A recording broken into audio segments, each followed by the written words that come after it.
Hello everyone, this is A here today with another deck here. Today we're looking at this Imperial Hotel deck, which is from Art of Play, though I can't recall for sure if it's available on Art of Play's website. I got it myself from Penguin Magic. It might be, I don't recall. At the very least, it was probably part of their mystery decks for Black Friday, way back when. This is inspired by one Frank Lloyd Wright, as it says on there, who designed and built the Imperial Hotel in Tokyo, which was a landmark and architectural icon for decades. It was sadly demolished in 1968. However, apparently they preserved the main entrance and lobby, which is now in a open air museum out there in Tokyo, I guess, which is the Museum Meiji Mura. Hopefully I pronounced that correctly. This is a deck that's released to honor, to celebrate the centennial anniversary of the hotel, and it is a collab between Art of Play and the Frank Lloyd Wright Foundation, with artwork done by one Ethan Kowaleski, as well as in conjunction with Brad Fulton and the Buck Twins. And the artwork is based on the original design, so it's kind of cool. Kind of weird that the box opens from the bottom. I just don't know why people do that. Don't really care for that, but it is what it is. The front says Art of Play, Frank Lloyd Wright's Imperial Hotel, nice foil and embossing on a kind of a matte stock. There's actually an opening here. It's kind of cool. You see the hotel inside. We'll see that better in a minute. It says 54 regulation playing cards on the one side. And kind of like a logo there. I8's Imperial Hotel. And Imperial Hotel on the other side. Top. So trademark stuff or the bottom, if you will. And then this side is just the artwork. And in the back, there is just a bunch of information. Feel free to pause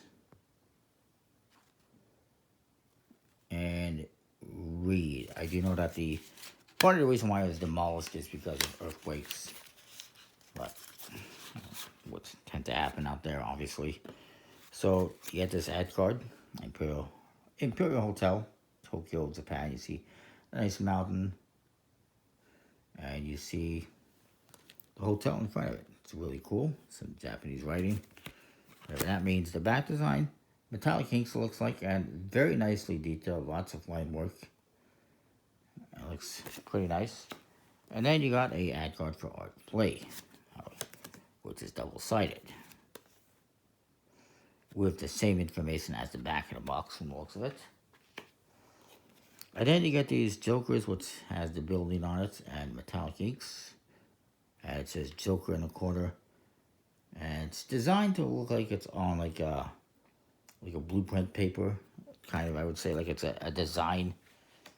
Like it was, on a design paper, on a blueprint, something like that. You can kind of see that on the rest of the cards as well.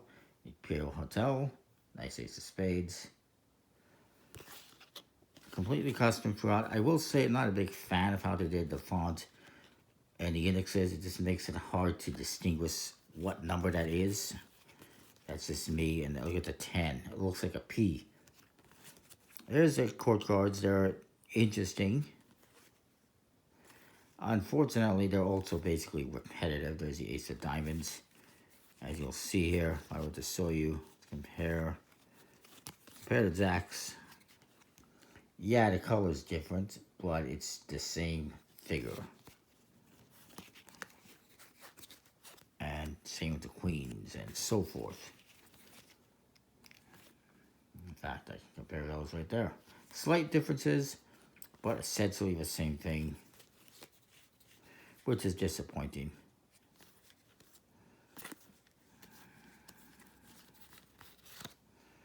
And there it is.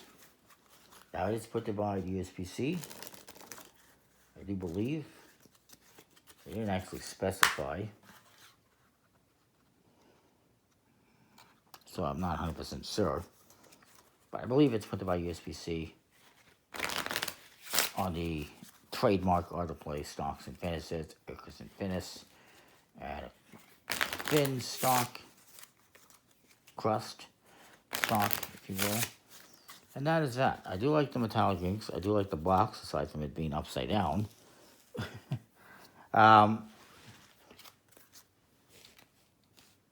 You know, I like the history that we're getting here.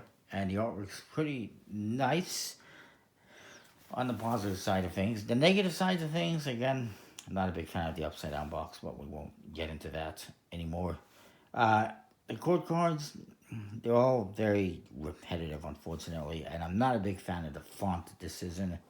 It just makes it harder to use these cards, in my opinion.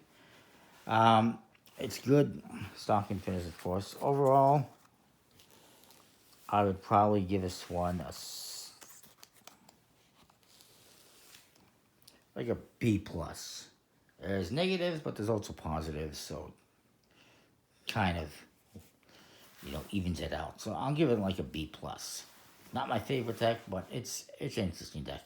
Comment, like, subscribe, let me know what you think. We'll see you next time for. Thanks for watching.